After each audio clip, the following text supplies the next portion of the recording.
This is a great honor for every fan of the Dallas Cowboys. I'm honored to be in the NFL.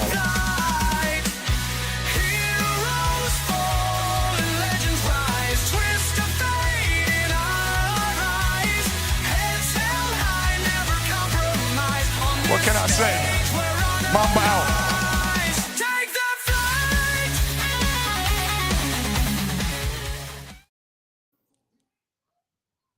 What's up, everybody? It's your boy Jay McLovin here with Tony Gonzalez and Gonzo. Two very happy Hoosiers.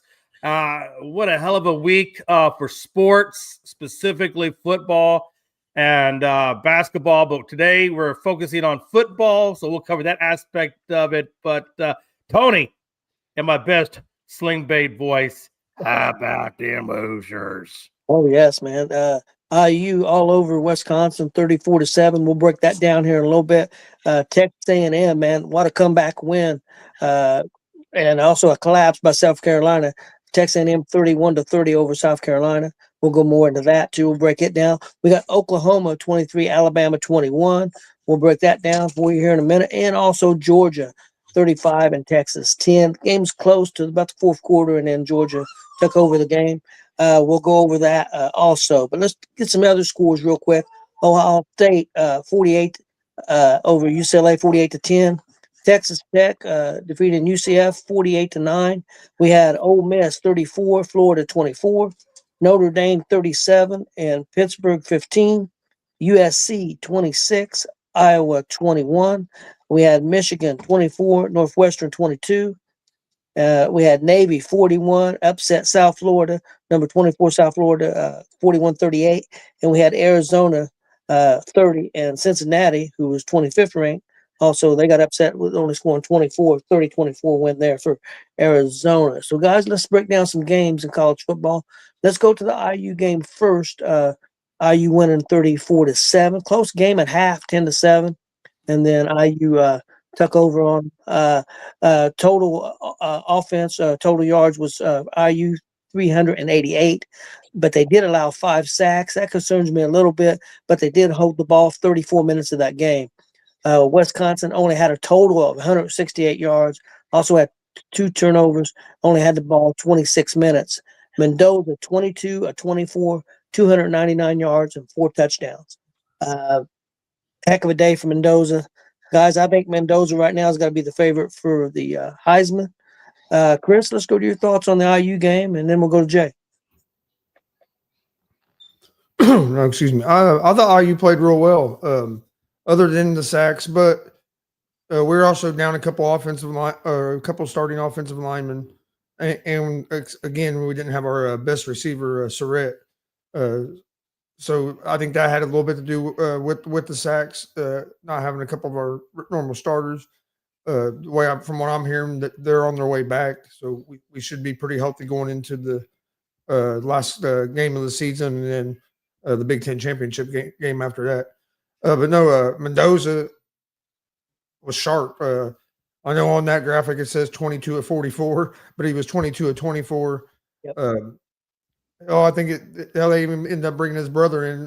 His brother completed, I think, 1 pass there towards the end of the game.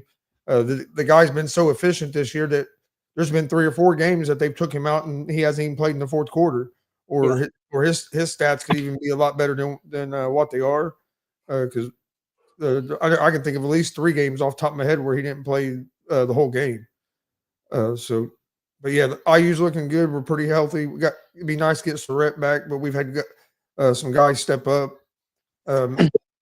Actually, Mendoza, I just got done watching him on the Pat McAfee show. He was on Pat's show today live. Go check that out. That's how you what you would like your starting quarterback to say and be talking about. I thought he handled the interview great. And but yeah, I'm looking forward to it. Got a big game against Purdue this weekend. You got to beat the in-state rival, but take care of business. We get a shot at Ohio State in the Big Ten championship game. And I think if we finish out Purdue, unless you just get blown out by Ohio State, you're basically guaranteeing yourself a top 4 seed going into the college football playoffs. Yeah. Hey, Jay. Yeah, real quick. Again, hey everybody, I do apologize for the graphic. Logan made that early this morning, so I think he meant to hit 2 for it, but somehow or another it came out double 4. But yeah, 22 of 24, man, that's an amazing completion at 299, 4 touchdowns. I mean, the 5 sacks. When you got that kind of a stat line, you overlook the sacks, right? I mean, it's a hell of a good game by Mendoza. Clearly looking very Heisman worthy of that. Question. I was watching a little bit on McAfee, and he did say, I think this was the first time, I think it was 2015, that 2 brothers got a touchdown, passing touchdowns. Are you tracking that? I didn't see. I looked at the stats. I didn't see where Mendoza did it, but he said it like 2 or 3 times. Do you know what it was more about? It was it wasn't this game. It was a different a game a couple weeks ago. They both had passing touchdowns in the same game. It was one of the games I was talking about where they brought his brother in for the fourth quarter, and his brother's not bad at all. His brother's pretty good. He's not quite as big as Fernando, but he's pretty good. But yeah, I'd have to go back to look at the exact game. It wasn't the Penn State game, but I think it was the game before the Penn State game. Was the game that they both had passing touchdowns in the same game. I mean, either way, it's a hell of a good feat, right? I mean, that's just, it's crazy. I mean, I don't know how many brothers get the same position, how often that the chances of that are just so surreal. See, last year, Fernando was playing for Cal. Okay. And his brother was signed with IU, and then Fernando transferred to IU this season. I wonder I'm assuming Signetti, the hiring of Signetti or being said to be in there, that must have been a huge draw for them. Yeah. Wow, what a time to be alive, man. Okay, yeah, no, what I thought about this game was it was a very decisive win over Wisconsin, and it just further puts IU down the road towards the title contention, right? I mean, I know you're gonna have to go through the Big Ten championship, which will be a very big test for you guys before you hit the national title, or before the playoffs.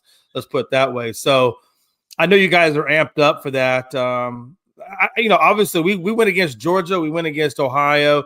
I think we fared better against Ohio than we did against Georgia. But what are your thoughts with Indiana and how well they're playing? You're probably going to face Ohio in the championship. What are y'all's thoughts going into that game when you do get to that point? I think IU has a great chance of beating them. I really do. You said it's a test for Indiana.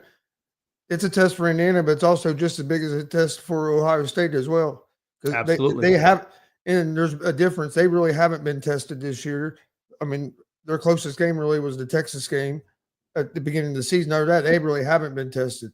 IU played that tough game against Oregon, went to Oregon in a tough environment. They had the game against Penn State on the road down, had to come back. So they've had a taste of having to be gritty and kind of grind out a win, where Ohio State really hasn't had to do that much this season. So I think it's just a test for both teams, and I'm looking forward to it. But yeah, I think IU's going to have a good chance to win that game. And it surely does seem like you guys have an amazing culture out there under Signetti. Like he's really put his handprint on that thing, right? Especially with that game being on a neutral field too. Yeah, like you're not going into Ohio State. But don't get me wrong, that Lucas Oil is going to be filled with Ohio State fans. It's going to be filled with IU fans too. But there's going to be a lot of Ohio State fans there because it's not. It's only probably like a 3-hour drive from Columbus to Indianapolis. So it's not right. I mean, you're going to get a lot of Ohio State fans there as well. So it's going to be Lucas Oil will be wild. I would love to go to the game, but I think it's going to end up being a little too steep for the pocketbooks. To get in, but I would love to go to. But last time I looked, the cheapest ticket to get in was over $300. Yeah, I mean, I'll tell you what though. Hey, I'll take that any day. I tried to get Texas A&M Texas last year, and they were charging Super Bowl prices. I mean, you couldn't get it for less than $1,000. So I'll take the 300 though. It's crazy how much they overprice these games. I'm not paying 300 to sit at the top of the stadium. I'll sit at home. I'll sit at home and watch it. Oh, trust me, I would too. Matter of fact, I did. I was back when it's A&M Texas. But Tony, Let me ask you guys real quick before we move on to the next game. Ohio State still got one game to be tested. I know Michigan's not near as good as they were last year, but it is a rivalry game. Michigan and Ohio State's a rivalry game. There's been many times Michigan has beat Ohio State when they had no business beating Ohio Happened State. last year. Yeah, I don't know where this game's at for Ohio State or Michigan. To be honest with you, I'm not sure. But that's going to be a big game. That may be a bigger test than what Texas was, and I'm not putting Texas down because that was the first game of the year. This is going to be the last game of the year, and like I said, it's Michigan and Ohio State, man. And it's one of the biggest rivalries in college sports. So that's going to be a big test for Ohio State. I just don't think Michigan's got quite enough to have Ohio State. Michigan. Okay, so that will be a test. That will be a test for Ohio State. Because Ohio State played Texas, but they played them at Ohio State. So Michigan did move into the top 20 on the AP poll. Yep. Yeah, I'm about to say they have quietly got back into they're 18 in the AP poll. Michigan wins this game that they could possibly sneak into the playoffs. Yeah, Michigan's still got a shot, and Texas has still got a shot. If they could beat Texas A&M, and if that gives them a shot. Then what really would give them a shot if Alabama got upset by Auburn and went to 3 losses, that could be interesting. What would happen then? But we'll see. Let's move on to Texas A&M, guys. Texas A&M wins 31-30. I watched this whole game pretty much, guys. I missed just very little. Watched it in the car coming home from Chicago. Texas A&M got down 30-3 at half, and they come back and win this game 31-30. Texas A&M had 503 total yards, but the killer for them, they had 4 turnovers. South Carolina had 388 total yards. It was a tale of 2 halves. South Carolina looked fantastic the first half, and Texas A&M looked terrible the first half. And it almost like they switched places in the second half. And I think if Texas A&M could have just scored 3 points in that second half, they may win this game. But got to give A&M some credit. They did come back. I did think they had some luck on their side too. But hey, sometimes that's what you need. That don't hurt to have a little luck every now and then. You guys' thoughts on this game, Jay? I'll go to you first this time. Yeah. Sometimes people come out flat. We've seen good teams come out flat, go into the halftime, make adjustments, and come out and play better. And I think it's kind of what happened to maybe A&M a little bit. I think maybe A&M possibly could have taken South Carolina a little lightly, and maybe they just weren't geared up for that first half. But obviously, when they went into that locker room, they came out and it was a different half. South Carolina really did put it on them. They were down, 30-3 going into the half. I did not get to catch this game. I was actually at Renfest. But when I'm looking at the game cast at 30-3 in the half, that's crazy. And it shows that they were flat. They just had probably no interest in it. But if you look at that third quarter and 21 points, again, I didn't catch this game, so I'm gonna rely maybe a little bit more on you guys that caught this game.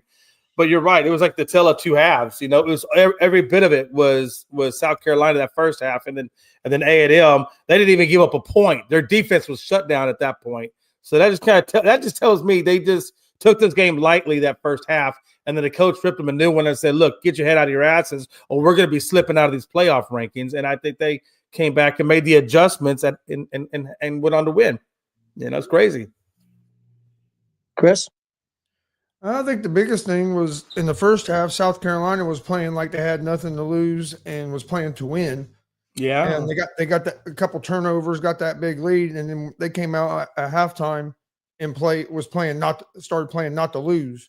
Was just trying to hold on to their lead. They didn't keep up that intensity that they played with in the first half. They weren't playing to win no more. They were playing to try to hang on and keep that lead. And when you do that, usually you end up losing. Texas A&M was able not to turn the ball over in the second half, and and they got their offense going. No, big win for Texas A&M. They will come back and win. I do think it's funny the way the national narrative and the media try to spin games when Texas A&M barely beats a 3-win team or 2-win team and was getting dominated by that team. Oh, that's a great win. Shows how good of a team they are. IU was down by 4, only trailed 3 minutes of the game to Penn State, come back and win that game. And it's, does IU deserve to do this or that? They could barely beat a 3-win team. Like, hey, we were never down 28 points to anybody. So it's like, come on, you gotta treat it the same if you're gonna have that same kind of energy there. Hey, to me, it showed Texas A&M that they didn't give up and they came out and they were able to execute better in the second half. But I just find it funny how different people try to spin it.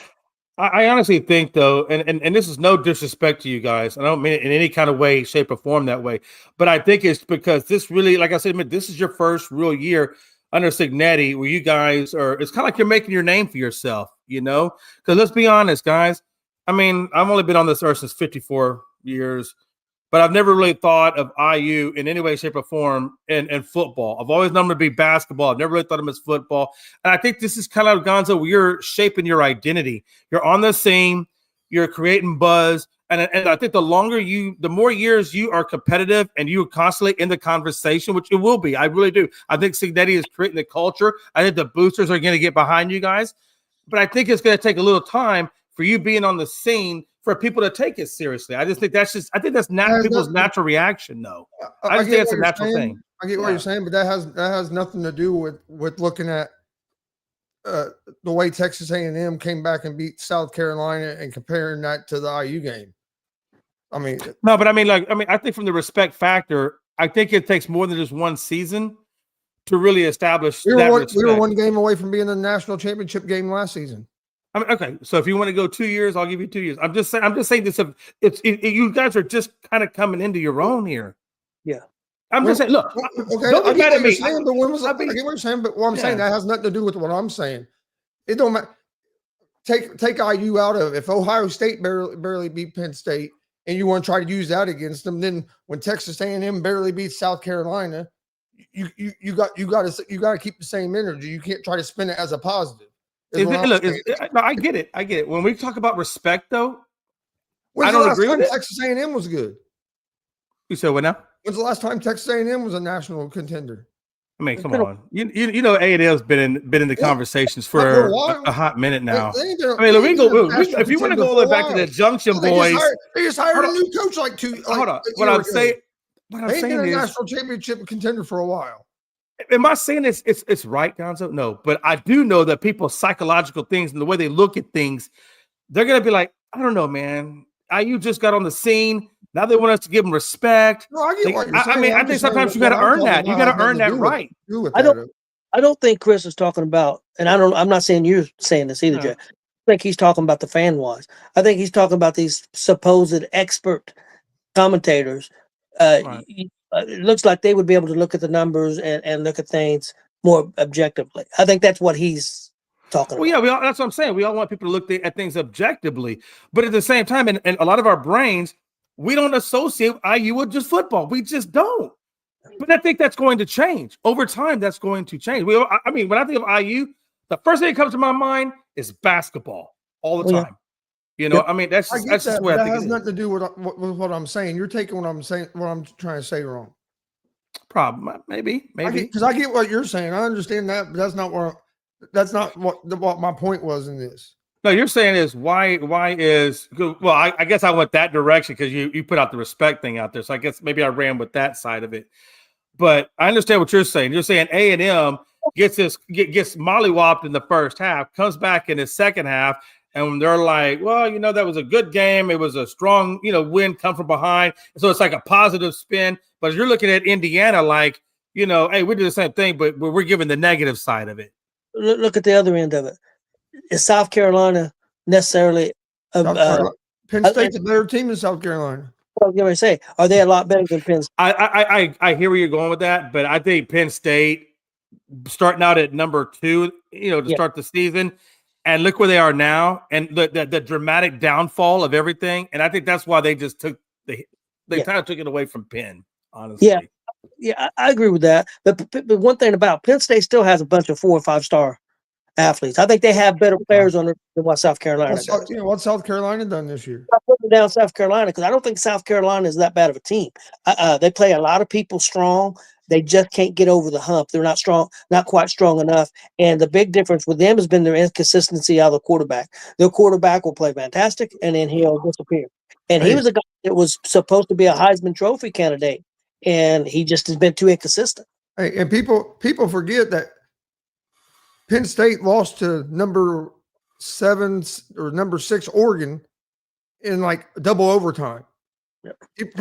People just seem to forget that. Yeah, Penn State's only won 3-4 games, but like Oregon's one of the best teams in the country. They lost that game in overtime. That's when their season started going downhill. Like Penn State has a lot of talent on that team. That's a lot more talented team than that South Carolina team is. I get it. I get it. Okay, guys, let's move on to the next game. Next game I have is Oklahoma, number 11 Oklahoma, defeating number 4 Alabama, 23-21. Now you look at the numbers and you're going to say, how this happened? Oklahoma only had 212 yards of total offense. Alabama had 406 total yards. They gave up 4 sacks, though, and had 3 turnovers. That's right there the thing. The turnovers and the sacks, especially the turnovers. Oklahoma's defense, yeah, they gave up some yards, but they made the big plays when they needed. And that was the difference in the game, was Oklahoma's defense. It wasn't necessarily Oklahoma's offense, but their defense made the big plays to win this game because Oklahoma had a hard time putting the ball in the end zone. Oklahoma could have won this game by more points if they would have put the ball in the end zone. They couldn't do it. They had to kick field goal. And yeah, it was a good game. I watched pretty much 90% of this game too. Part of it in the car, and then I finished it when I got inside. So good game. Chris, your thoughts on this one? Yeah, this is a game where Alabama outplayed Oklahoma and lost this game because of turnovers. I mean, Alabama outplayed them everywhere. Ran 25 more plays, 24 more plays on offense than what Oklahoma did. Had led time of possession, but you turned the ball over 3 times. And Oklahoma was able to take advantage of the turnovers. So, yeah, it was a game. I saw quite a bit of the second half. I didn't see a lot of the first half. But, yeah, to me, it was a game Alabama should have won. But you got to protect the football. And usually they don't turn the ball over a whole lot, but they did this past Saturday. Okay. Yeah. Wow. I got to be honest with you. I didn't see this happening. I really did. I've been watching Oklahoma up until this point, and I had not really been happy with the style of play from Oklahoma. I don't care, but I'm a Texas fan. But I'm saying, when I saw the Red River shootout, I was like, and I watched that game, and I saw Oklahoma just didn't have a lot of life in them.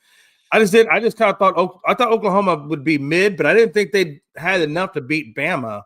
But you're right, Tony. I mean, Oklahoma came ready to play. They put up 10 points quick on them. One of them was that long, 87-yard pick six. When somebody goes 87 yards on you, that really hurts. That hurt. I got to imagine if I'm on the field, that hurts. And you look at them, 138 yards passing, no touchdowns, but no picks. A little bit of rushing yards, but not really a whole lot. They got the one rushing touchdown, the one pick six, and the rest of it, like you said, was all field goals. So, hey, but a win is a win. I don't care if you put up 17 field goals, it's still a win. So it is what it is. But I honestly did not, and I like Gonzo is. I only saw the first half. I didn't catch the second half of it. But I just did not see this. And I think the fact that they came out and set the tone against Alabama, that was that first part. Yeah, that kind of set the tone for the rest. And kudos to that defense. Yeah, I think Alabama has a couple weaknesses that have shown a little bit. I've been on their defense a little bit all year. And also the running game is not consistent.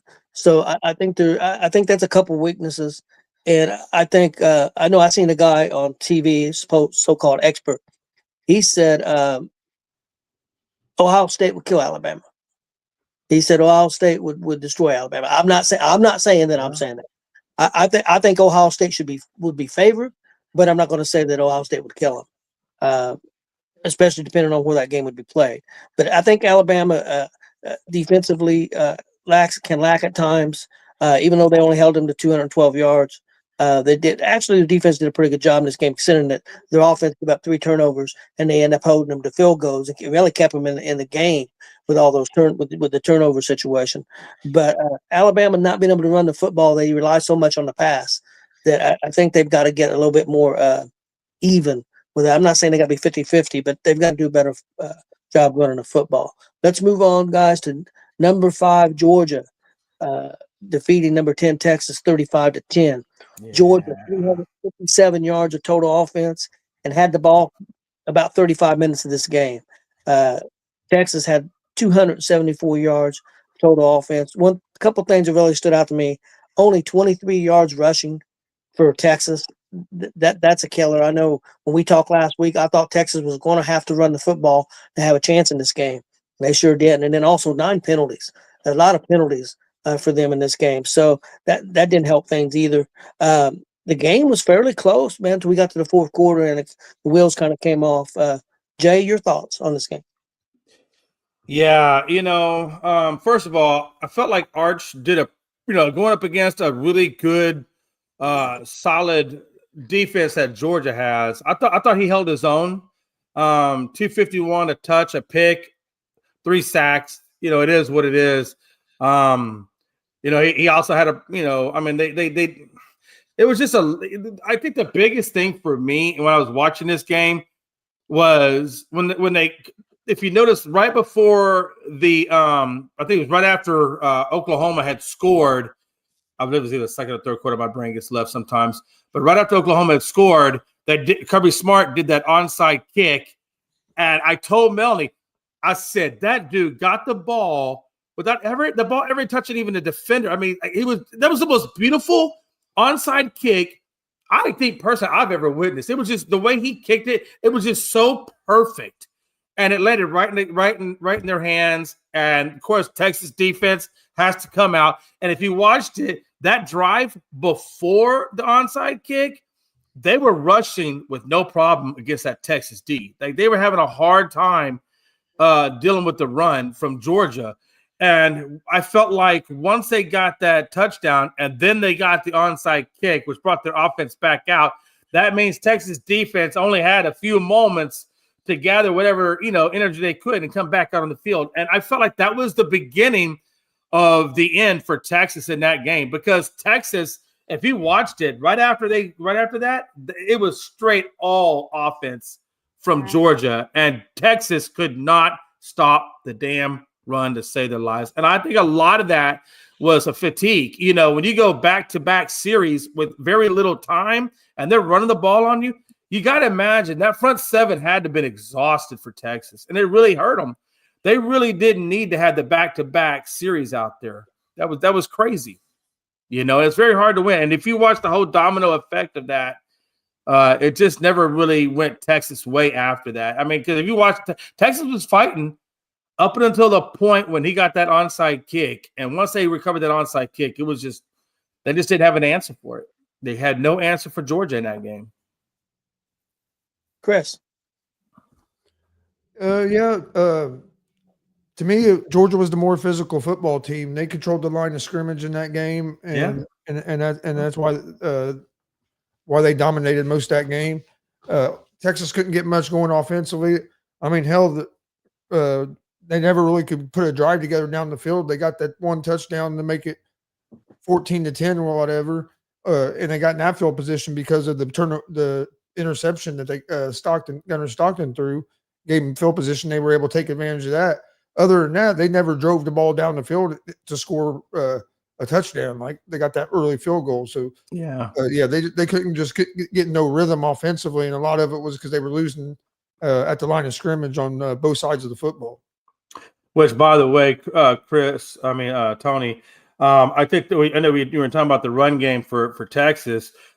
I think once they were able to secure that onside kick, and of course, then they scored right after that. I think Texas was just in a hole, and I think Sarkisian said, "Okay, we're going to go to the passing game and try to." I think he really tried to get them back into that game quickly because I think he felt like if we can't stop the run, then we have to keep up with them offensively for what they're doing offensively, and I think it just got the run game completely out of the picture. Yep. Yeah, I don't disagree with you. Guys, let's move on to some NFL. I'm going to give some scores real quick, and then we'll go over some games. Hey, what's up, Frankie? Yeah, Frankie ain't coming on the show today. Hey, at least I'm on the show. Where you at, Frankie? Hey, what's up, Joe? NFL. Guys, what have gotten to Miami? Miami's won 3 out of their last 4 games, defeated Washington 16-13, Green Bay 27, the Giants 20, Houston 16-13 over Tennessee. We had Carolina defeating Atlanta 30-27, Chicago outlasting Minnesota 19-17, Jacksonville all over the Chargers, man. 35-6, just completely destroyed the Chargers. I don't know what happened there. We also had Pittsburgh 34, Cincinnati 12, San Francisco 41, Arizona 22, and then Baltimore 23 and Cleveland 16. I want to start off with this real quick with the Cleveland.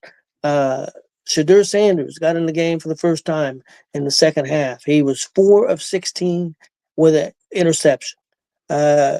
Jay, your thoughts on Shadur Sanders' first NFL experience? Oh, man. Yeah, here's how I look at this. I think his failure in his debut, because that's exactly what it was. It was a failure. Everybody knows it's a failure. If you didn't know it's a failure, look at the end of the game and Lamar Jackson's looking for him to kind of talk with him a little bit. And old boy's on the bench, contemplating the meaning of his life. Literally contemplate. He was down there by himself. And even he said, I don't like this feeling. I hate this feeling. He knows. But this ain't all on Shadur. It's just not. I would say 50% of it is, because when you go out there, whatever time you get, you got to execute. So 50% of it should have been him executing. So I got to give Shadur, you got to take accountability for that. And I think he knows it. But the other 50% relies on Stefanski, the offensive coordinator, the quarterback coach, and everybody else that didn't want to give him first team reps ever. And then you want to throw him out in the game. What should have happened, I'm going to tell you right now, what should have happened was the minute Shadur was the second team or the backup quarterback, he should have been taking some first team reps. Not a lot, but you got to look. They said they didn't even know how he calls the height count. They had no idea. They never heard this guy. And I know guys are shaking his head, and I know he's going to give us he's going to probably light me up on this, and that's okay. Because I watched a little bit of that game, and I'm sorry, if you put me out there and I had no first team reps, I feel like you get what you get. You get the product that you get. Okay, Chris. Oh my goodness. I am so tired of hearing these motherfuckers cry for Shadur Sanders. Don't say cry. Don't say cry. Just don't say cry. I don't like that word. You can say sad or making excuses. Don't say cry. Well, you don't want me to say what I was going to say, so cry is a lot better than what I was going to say. But no, and not just you. That's all you heard on Sports Talk this morning. Oh, the Browns done them wrong. They don't want them to succeed. Bullshit. Peyton Manning was the starting quarterback for the Colts. You know how many reps the backup quarterback got with the number ones? Fucking zero. It happens everywhere. I guarantee you, New England's backup quarterback ain't getting reps with the number one. Drake May's getting all the reps. The guys are worried about developing the guy that they're playing. This ain't like it's new that they're just punishing Shadur because it's Shadur. No, get over that bullshit. Gabriel wasn't playing that bad.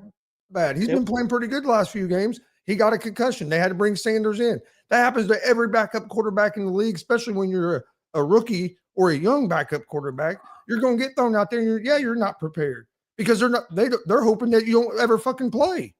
I mean, that's how. I mean, that's just a rule in it. Yeah. I don't know. I feel like that's just setting somebody up for failure. I mean, I hear what you're saying. It's a pro level. What you're saying, but that's how it is in the NFL. Every team is like that. It ain't like they're just doing it to him. So let me ask you this. So are you saying that people that take Shadur out of it, other quarterbacks that have had their debuts have never had first team reps? that if your debut is like that because somebody got hurt, yeah. I Okay. guarantee you, Riley Leonard on our team, Yeah, right, bro. on the Colts team, I guarantee you he has took 0 reps with that first team, and then they put him in at the end of the games a couple of times when we've had a big lead, and that was the first time he's ever had reps with the first team. Now, you just said a key thing, though, when you had a big lead. And I don't know. I didn't see the game. So my question for you is, when they did put him in, how much of it was passed? But there's a difference, though. They put him in because they had a big lead. Cleveland had to put him in because somebody got hurt. And Right. if after Anthony Richardson got hurt this year, if Daniel Jones would have got hurt, Riley Leonard would have had to go in, and he would have went in and had no snaps with the first team at all. But luckily, our quarterback hasn't got hurt, so we didn't get put in that situation. But what I'm saying, it ain't like that. Shador is the only one that happens to. That happens to all kinds of quarterbacks throughout the league. Yeah. I'm not saying it's right. I'm saying it's not. Everybody's acting like it's just the NFL and the Kevin Stefanski picking on Shador, and it's not that, because it happens everywhere. Yeah, and Shador's going to probably get plenty of snaps this week, because I would assume he's going to play this week. Guy could come back from the concussion protocol, but I don't know. Week's pretty quick. Oh my goodness, Joe said Sanders is going to be an MVP in his third. Ooh, okay.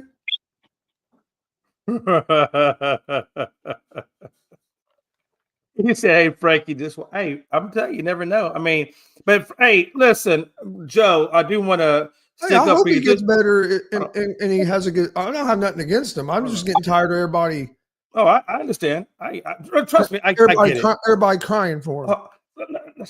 Let me say, I got two things I want to say super quick on this. Number one, Joe, don't let Frankie get you. He over there riding that super high from a soft schedule with that artificial number one league record of the league. So don't let that fool you. Frankie's going to be coming back down to earth pretty soon. So don't worry about that, Joe. Just let that one slide off the thing. Secondly, I'm going to go back to Shador for a minute. I get it, man. Look, I said it like this, and I don't want you to think I'm sitting here trying to cry for him. I just want to see somebody be set up for success before you throw him to the lion's den. That's all I'm saying. Because, look, I don't like Shador. Really, I don't like Shador. I didn't like him at the draft, and I'm going to tell you why. And I said this. I specifically said this during the draft, and you guys know this. I said when he was wearing that legendary chain and he was sitting in that little beautiful room and looking all posh like he had the best things in sliced bread, I said, look at this freaking asshole. He wearing a legendary chain and ain't done nothing in the league yet. So just as much as I cry for him, and believe me, everybody knows, Frankie knows, everybody knows I was saying that. And then you go out and you do. That's why I said 50% of this is on Sanders, because you can't wear a legendary chain and then get your debut and then put that bullshit up. That ain't legendary. No. Maybe mediocre. Maybe that's what he should have had. Mediocrity should have been on his chain. It is what it is, man. Shador either going to rise to the challenge or he's going to fall. We'll see what happens going forward. Because you got to admit, concussion protocols where he's at. Not he's at, but who's that? Gabriel is at. So Shador is going to get a start. So, okay. You shit the bed in your relief. Let's see what you do when you get all the first team reps and you're going to be the main dude. And let's see what you do. And I hope he balls out, because I hate to see people fail.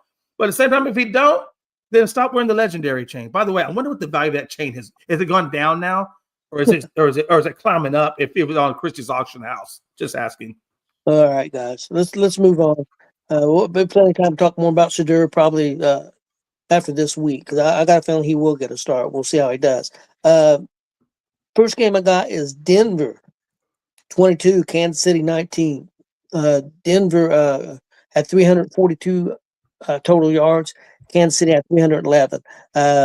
Kansas City also had a big interception in this game. I thought the difference in this game, guys, was just Denver's defense was just a little bit better than Kansas City's. I thought that was just the biggest difference. I think Denver's defense was better, and that's why they won the game. Won a lot of differences in yardage, won a lot of difference in rushing, won a lot of difference in those areas. I just thought Denver's defense was just a little bit better than Kansas City's. Chris, your thoughts? Yeah, this Denver Broncos defense is good. Yeah. They're really good. Only thing that worried me about the Broncos had been, and the reason didn't have them when we done our top fives the other day. Was I was worried about their offense, but their offense finds a way to do enough. Their offense isn't real flashy, isn't putting up a lot of points, but they find a way to do enough. And with that defense, if they can get 20 points, they're going to be in a lot of games. But yeah, Denver. I mean, it was a good football game. I watched the game yesterday, and there really wasn't the only difference in the game basically was the turnover and the interception that Mahomes threw. Other than that, everything else was pretty even. But yeah, it just keeps it. I like that Denver won because after you seeing how the Rams are looking. And then and they've been one of the best teams in the NFC, and Colts had a good chance of beating them. That's our one loss, and in Denver we beat at the very end, and Denver keeps proving. So that's just I like to see that because that's showing that hey, we're right there. So yeah, it was a big win for Denver. Oh, definitely. Jay, your thoughts? Yeah. Couple of things come to mind. Three things come to mind. Number one, Travis Kelce, even though they didn't get the win, I thought that looked like vintage Kelce from a number of years ago before he met Taylor Swift and became a Swiftie. So yeah, I mean, I thought that was the first time I've seen him play like his old self in a long time. Unfortunately, he didn't come away with the win, so it didn't really matter a whole hell of a lot, I guess, at this point. I feel like the aura from the Chiefs is kind of dissipating. I feel like the Chiefs being clutch is kind of dissipating a little bit.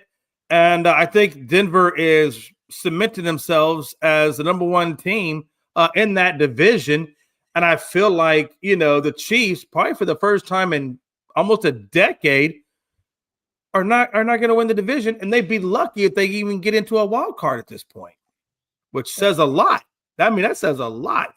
But you're right, Gonzo, that Denver D looked good.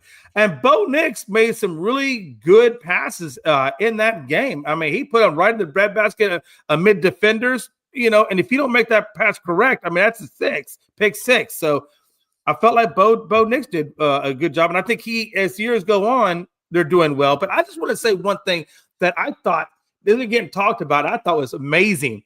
How about that referee smacking into old boy, knocking him down? Sean Payton got up, still gave the pump, and then kept going. What a time to be alive, man. That's the second time now we've seen a ref, get bowled over. Okay, guys, let's move on to the next game. The Los Angeles Rams defeated Seattle 21-19. This game, man, you look at the numbers and you're going to say, how in the hell did the Rams win this game? The Rams had 249 total yards. They had 119 rushing.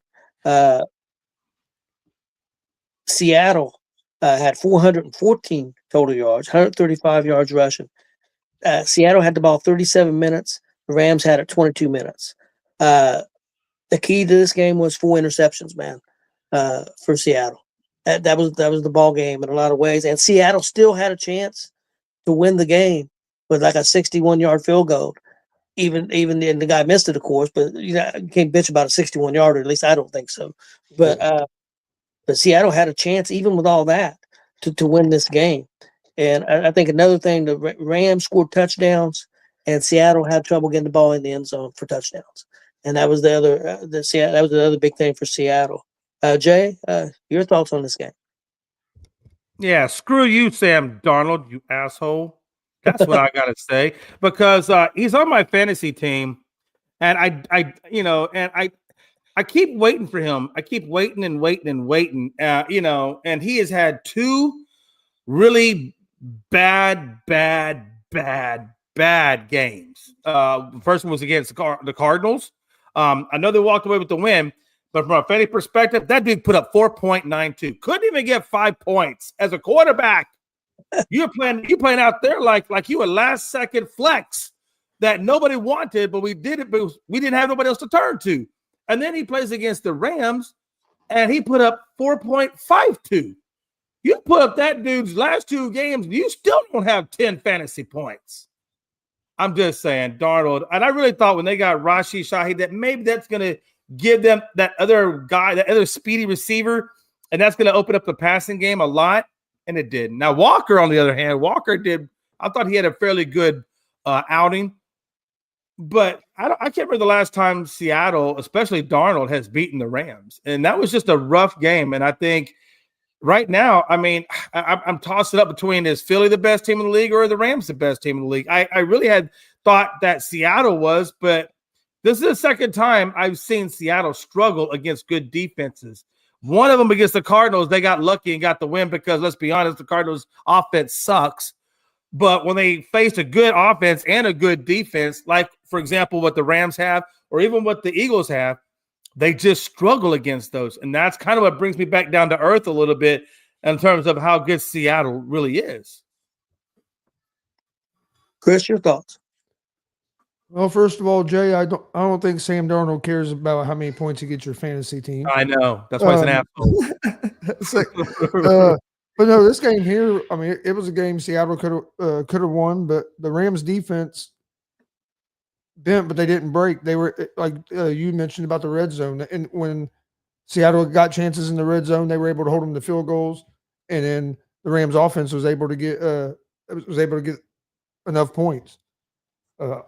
I really like this Rams team. I liked them at the beginning. They were my preseason pick to be in the Super Bowl for the NFC, and right now I think they're the best team in the NFC, and I think they have the best quarterback in the NFC. Matthew Stafford's playing right now. He has his name right up there as MVP front runner. I think it should be Jonathan Taylor, but if it goes to a quarterback, it's going to go to. Right now, I would give it to Stafford. Yeah. But yeah, I really like this Rams team a lot. And Seattle, they got to cut down the turnovers. The last 2 weeks, they've had a lot of turnovers, and if they cut down the turnovers, they're going to be fine because they have a good defense and they have weapons on offense. They can score points, but they got to cut down the turnovers, or they're going to struggle in games against the top teams. Can I ask you guys a quick question? Do you think? I mean, because Stafford is the guy's advancing in age. He's not getting younger; he's getting older. But yet, he's still showing you that this guy is amazing. And I wonder, do you guys think that he regrets staying with Detroit for as long as he did, rather than trying to find a contending type team and doing what he could have done with that in terms of his career? I don't think so because he got that Super Bowl. If he wouldn't have got a Super Bowl, maybe, but I don't think he does because he left Detroit. He got a Super Bowl, and so I mean, now he's trying to get another one and put his name there. I think now if he was still chasing the Super Bowl, then I would think maybe. But since he was able to get that Super Bowl, I don't think that he really regrets it. Okay, guys, let's move on to the next game. This was kind of an interesting game, especially when you look at the numbers. I watched some of the game. Buffalo defeated Tampa Bay 44-22. But you look at the numbers and, you think, well, how did this happen in some ways? Buffalo did have 414 total yards of offense, 97 rushing, but they had 3 turnovers and only had the ball 24 minutes. Tampa Bay had 367 yards total offense, 202 yards rushing. That's what you want to do against Buffalo because they give up the run. So they did that. But they also had two turnovers, and they had the ball for 35 minutes. But the big difference in this game, man, was Allen. 3 passing touchdowns and 3 rushing touchdowns for a total of 6 touchdowns. That was kind of the difference in the game. And Buffalo really took over there towards the end of the game. So, Chris, your thoughts? Yeah, the big difference in this game to me was Buffalo was able to score touchdowns when they got in the red zone, and Tampa Bay couldn't keep up with them scoring touchdowns in the red zone. Was the difference? I mean, Buffalo had 1 more turnover than what Tampa Bay did, so Tampa Bay won the turnover battle, even though they had 2 turnovers. But like I said, if you look at the numbers, but the thing is the Bills was able to get in the end zone, and Tampa Bay couldn't get in as many times. I mean, they scored 32 points, so you can't. It's hard to bitch too much, but another team is in the 40s. It's going to be hard to win games. Yeah, that's true. Yeah, this was not one of Josh Allen's, in my opinion, better game. He got the win, no doubt about it. James Cook. I thought Tampa, given their lack of defense because of injuries and all that kind of stuff, I felt they held James Cook to under 50 yards. I think 3 yards a carry. Great. I mean, they did a great job. They held him to less than 100 yards on the ground. Oh, that's some of the funniest shit I ever heard. What happened? What happened? What'd I say? I said so Josh what? Allen didn't play a very good game. Well, no, I mean, let me finish. He done something that's already been done. That already been done twice in the history of the NFL. Throw for 3 touchdowns and rush for 3 touchdowns. It already been done. No. Twice. I didn't mean that. It already been done twice. I was talking about the turnover side of it. But you let me finish. It already been twice before yesterday, and one of them was himself. But he didn't play very good yesterday. He only had 6 touchdowns. That's some funny shit. But my bad. Go ahead. No, I didn't. I'm not. You didn't let me finish because you wanted to interject yourself into the conversation. Which, by the way, when I used to do that back in the day before I put myself on mute, I got two veins poking out. 2 veins. But anyway, I'm gonna let that slide a little bit because I know that heat out there doing DoorDash that got you thinking sideways. It's okay. No, I'm gonna go with that shit. No, what I meant was if I was gonna finish it, I was saying, I mean, he didn't have a good game to turn the turnover side. Yes, he had an amount of touchdowns, but the turnovers, and again, they won it by what, maybe was it 12 points? I think it was. There was a 44-32, something like that. Yeah, 44-32. Yeah, 3 touchdowns, no doubt, man. 3 rushing, no doubt. I don't know where to go with that, man. I'm just gonna say, good game. Oh Lord. I'm just gonna let that one go. Let it go, Jay. Let it go. Let it go. Let it go. Let's move on to Philadelphia game. Philadelphia defeated Detroit 16-9. Philadelphia had 272 yards of total offense, 148 yards rushing, so they did run the football well.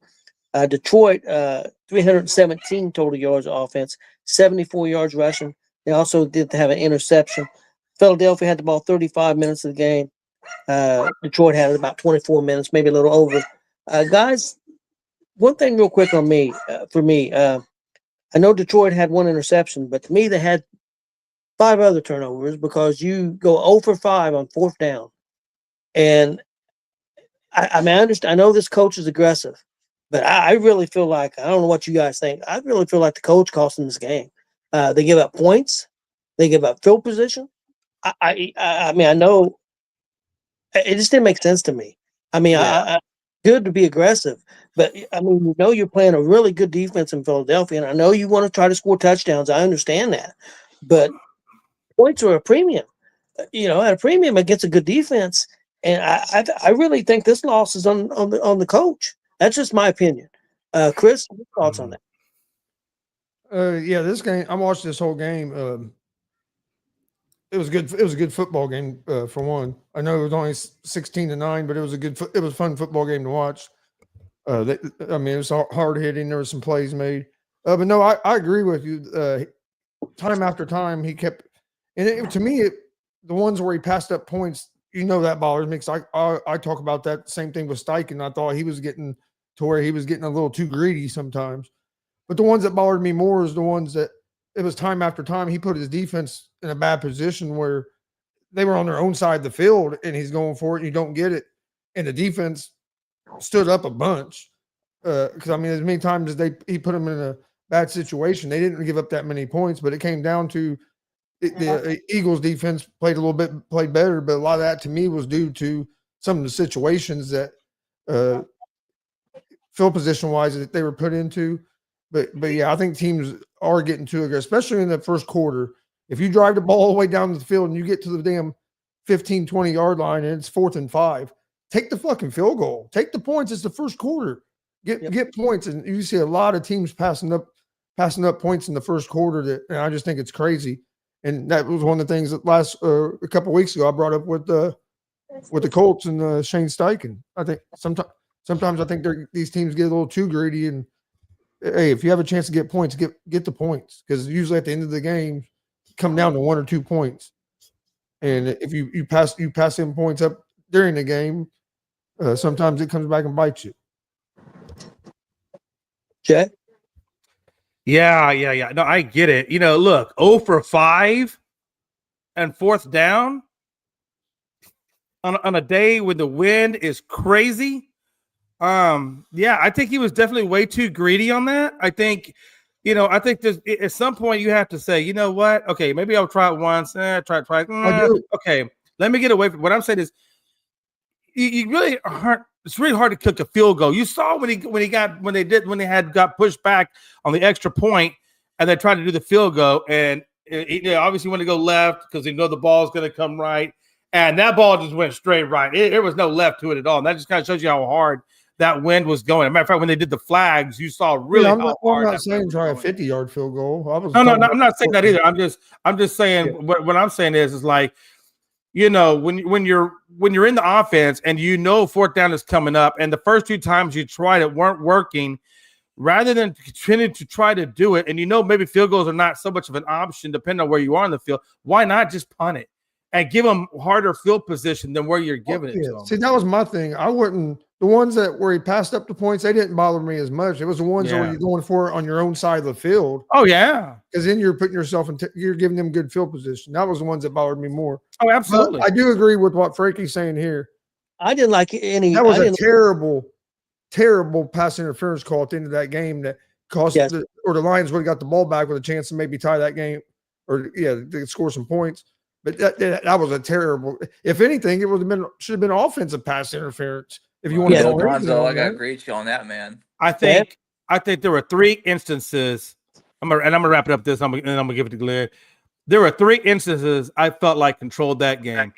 The first one was going for that many fourth downs when you're not converting and you're giving the ball in the territory. That's on the coach. So I'm gonna give it that one to the coach. The second one is when Williams jumped on that damn goalpost like the dumbass that he is. And then it's a day when the winds are hard, and you missed the extra point field goal, which would have gave you the 7. I think it was at that point would have been 7-6 or something like that. So that one would have been on the players, and then the third one was on the refs. When at the end of the game, on the interception, I felt like those were the 3 critical points and 3 different reasons why it went against Detroit in that game versus Philly. Go ahead, Big Lynn. Yeah, man, they really did get screwed on that call, man. And just to talk about that, as well as the Chiefs and the Broncos, man, I felt like on those 2 interceptions, man, the refs are trying to keep Kansas City in the game, because the big swings that either way, it could help out the Denver, it could help out Kansas City, so it seemed like yesterday was a pretty rough day for the referees in that way. The Kansas City, the only problem I had with the calls in Kansas City game is why do they call them so late? Yeah, exactly. Especially, in the last quarter. I think it might have been a penalty. After they showed the replay, it could have been. I've seen it called both ways, so I'm not going to argue on that whether it was a penalty or not. But why are you waiting after the play's done over and now you're throwing? Plays over, you're spotting the ball for the next play. And a flag they do that out. shit in the NBA. in the Philadelphia, I thought it was a bad call. I don't know. You can say that it cost Detroit the game. It cost them an opportunity to tie the game. Yeah. But their offense was playing. But the other thing, to go back on his decision to go for it, I thought the play calls were terrible. I mean, you just run the ball straight up the middle. I mean, change something up. Quit doing the same damn thing every time and getting stopped and not even being close to getting it. I mean, call a different play. Go around the end, throw a pass, do something different than what you're doing. I've been a big fan of Campbell, but I thought Campbell cost Detroit this game. And usually he's not on that end of the costing games. He's the one that wins the games. But so I mean, I guess he's just being himself. But I don't know. Well, you know what though, Tony. In that game when that interception happened, not the interception. When that penalty happened, they were actually building momentum. Detroit was actually building momentum, and if that would have not accounted and everything would have been straight, I think there would have been a good opportunity that Detroit gets that ball back and possibly scores or gets very close to scoring to take the win. So I really think that one drive just totally destroyed the momentum and everything that they had going for them. I mean, it would give them an opportunity to tie it. I mean, I'm not saying that, but Right. I just don't know if Detroit. I mean, I'm not a Philadelphia fan. I like Detroit a lot better than Philadelphia. I just don't know if Detroit did enough to deserve to win the game. No, No. I don't think they did. I don't think they did. Well, clearly they didn't. Like you said, 0 for 5 on fourth down. Penalties that are taking you back to where you can't make the extra point. Yeah, they were killing their own selves. Golf didn't do Chris freaking Collinsworth shit needs to quit yesterday. doing broadcasting and go coach a team because I'm tired of listening to that dude try to act like he's the god of football. God damn. You talk about Chris I Collinsworth? don't know. Dude, I've never liked Collinsworth It either. gets more, dude. I used to not bother me, but nowadays it just gets more. It gets harder to listen to them Sunday night games because he talks like he's the fucking the god of football, like he's the all knows everything about it and all be all. Sometimes I'd much rather hear Marv Jake Albert, talk about honestly. Texas, you know. there was times last night I just wanted to mute the damn game, and the bad thing is I like Tirico. Right. Yeah. Hey, I would have rather Gonzo, had man, Marv you Albert. know it's but you know it's bad when you rather want to hear Jay and Frankie argue about Alabama and Texas and hear Chris Collinsworth talking, you know. So Okay, guys, let's move on to Monday Night Football, guys. Let's preview that. We got Dallas at the Las Vegas Raiders. woo-hoo! Jay, Get that win. Gonna get that win. I wouldn't get too happy. This would probably be the game that they'll choke. Let's. What are you thinking about this game, Jay? I'll tell you what I think about now. Mr. Pinky! Mr. Pinky! Don't make me break out, Mr. Pinky. I swear I will put a voodoo curse on your ass. You thought the Pacers were having injury problems? What did you see when you were stuck with no Daniel Jones and you got old boy that you don't? Who was it? Anthony Richardson? You about to play Anthony Richardson? About to take all your hopes and dreams away. Hey, One more time, Chris. I'll do it to Jonathan Taylor right. too. He'll mess up both his knees. That'd be all right, according to all these experts out there. Anthony Richardson would be way better than Daniel Jones. So if we do have to put him in, we should be okay. That we should be better because the culture's stupid for starting Daniel Jones over Anthony Richardson. So yeah, we should be awesome at that. Talk here in Indy, Gonzo, back in July and August. No, let's get into the Dallas game. So Dallas and Raiders. I didn't even look at my thing to see what this thing. I think is this in Vegas? Yep, it's in Vegas. Okay. Yeah. What do I think about? Hey Jay, what time's this game? It's tonight. Nah, it's Thursday night. Hey, can you get ESPN yet? Are you gonna be able to watch the game? Yeah, he's got it now. I'm about to come to this fucking screen right now. They wanted to make sure that all the Cowboy haters were gonna. No, I'm serious. Hold on. They finally settled that where you get ESPN again. Oh, I think so. I don't know if I'm ever going to get ESPN again. I don't know if y'all do. I don't have it right now. I thought I have it. YouTube settled. Oh, I do. I see it right there. Never mind. I'm looking right at it. You gotta be kidding me. You gotta be kidding me. You've had it all weekend. You've had it all weekend, I believe. I've been very busy all weekend. I will tell you now, I barely even got to watch sports this weekend because my wife had me running around all damn day, both days, Saturday and Sunday. But that's neither here nor there. Nobody wants to hear about my personal life. I'll tell you what, the Saturday night. Glenn, I need the Cowboy side of you to relax for a minute. I know that's the left side, so just relax. Just calm down, killer. I know you got the AI running, and you're trying to get them watch hours, but calm yourself, Bubba. Calm yourself. Yes. You're about to get all you want us to talk about. Just give me 1 second. I'm going to make this super, super quick. Cowboys, and this is not the hater in me. I do think that our defense is going to be okay against Gino and company, right? Brock Bowers, I do kind of worry about him a little bit because we know Brock Bowers, he's got him and probably Genty. This is where it's bad for me because Genty is my running back tonight in fantasy. So I start his ass. I did because that's the thing though. We're supposed to stop the run, not the pass. So right now, if I'm the Raiders, I'm probably going to run a little bit, but I'm definitely going to set up the pass because I know the pass is where it's at. And that's really what I'm thinking. I want to see how they do against the pass because the run, I think we'll do okay against the run, but that pass is going to kill us. Go ahead. Okay. Yeah. So, I mean, the reality of the games in Vegas, but Raiders aren't too well, and I mean, who the hell fears Geno Smith anyway? I don't even think Anthony Richardson would fear Geno Smith, so I think the Cowboys take care of business tonight. It might be close, just because how we are, but I still think Cowboys get it done. Yeah. Yeah, I agree. I think Dallas wins this game. I think the Raiders are. Of course, this will be the best game of the year for the Raiders. Probably that's the way Jay's luck is. But I'm going with Dallas. Chris, what do you think? I like the Raiders in this game. If you look at the Raiders' last couple games, they've played better. They lost by 1 point to the Jacksonville Jaguars, 30-29. Then they lost to the Denver Broncos, 10-7. And we just talked about what kind of team the Broncos have. So I mean, the Raiders, it ain't like they've been playing terrible. Yeah. And I just don't trust the Cowboys' defense. I think the Raiders will be able to do enough in the passing game. I do like that the Dallas is getting, I think, overshown back tonight. So we are. It should be better. They should be better against the run. Yeah. I just don't trust that secondary. And I think the Raiders are going to be able to score enough points. So I'm going to go with Raiders, especially Raiders at plus 3.5. Because it's at home.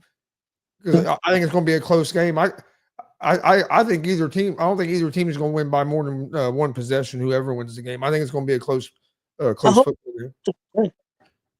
Because I'll be watching the end of it. I won't watch the rest of it, but I'll be watching the end of it.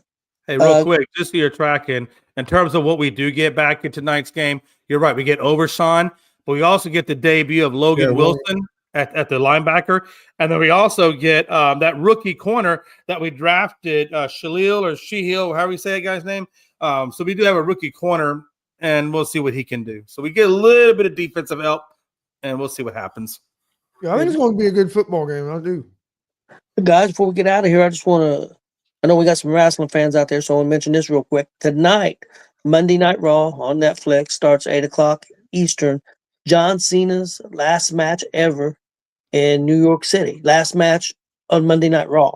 They're going to have 18,000 people there. They claim that they got something special for Cena tonight as far as an opponent goes. So they say that's interesting. And then they say they've got a big surprise for Solo Sikoa, who's in the tournament for the last time ever tournament. And they've got a surprise guy to face him.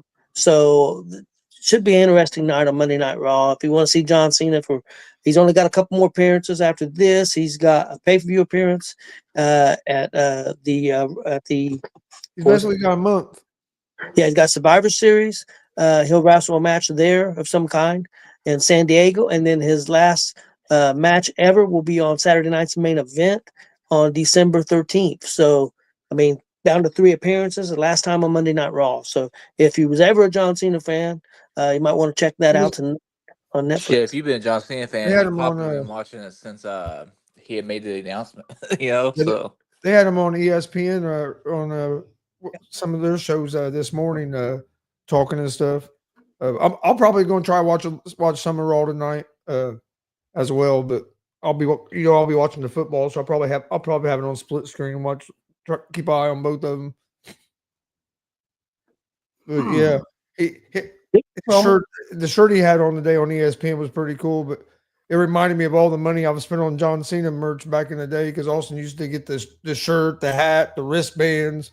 Every time we went to a show, he had a new John Cena hat, new John Cena shirt, the wristbands, all of it. Or then it turned into CM Punk stuff or Edge stuff. Yep. He had the Boogeyman heart. Glenn, we spent a lot of money on some WWE merch over the years. Fuck. Glenn, who do you think the surprise opponent is for Solo? I think it's going to be either Austin Theory or Joe Hendry. I know one thing when he's mentioned everybody's theories are wrong on the internet. That's what the general manager. Everybody's theories are wrong. So that makes me think Theory. A lot of people are saying it may be Zilla Fatu. Not really. I don't think so. Could you think Stone Cold could be the surprise for Cena? Shit. In Madison Square Garden, that would be awesome. I can see it. Because he's in good enough shape. He could do a match Because I would say Kurt Angle, but Kurt Angle can't do a match. He So can't hardly. that's why I'm saying. That's why I'm Kurt saying Angle, Stone Kurt Cold. Angle's Stone like Cold me on would a be worst day. So if Stone Cold was the surprise dude, it'd break the internet. Yeah, Kurt Angle would have been the perfect last opponent for Yeah, him. Kurt Angle would have been perfect, but he can't do it. He yeah. can't even ring. I mean, his neck's so jacked up, he can barely. Yeah, he can't even really get in the ring. So that's just the way it is. But I just wanted to give everybody a heads up for that tonight. I'm definitely going to be watching that. Also, Gonzo's Wrestling Room tonight. Got a big show at 6:30 ish. So And check. I believe I'll be on with Hooli and those guys over on Truth Be Told tonight for trivia. So I'll have to go back and check with him. But I think that's gonna be at 8 o'clock here on ESEN. Okay. Hey, real quick, raise your hand if you can do the evening show tonight. Tony, I know you're still kind of. Yes. Well, I wanted to talk to you, but I want to talk to you off there. No worries. All right, folks. This is pretty much it for today. If you liked our content, please give us a like and a subscribe on our YouTube channels at Gonzo's Sports Room, as well as Elite Sports and Entertainment Network. Those subscribes on those YouTube channels really do mean a lot. And until next time, it's your boy Jay. I'll say Frankie, Jay, Gonzo, Big Glenn, and Tony. No Frankie, although it was in the comments. So Frankie and go ahead. Frankie. And Frank. Yeah, Frankie and Joe, man. Appreciate y'all hanging out in the comments. And we'll see you guys next go around.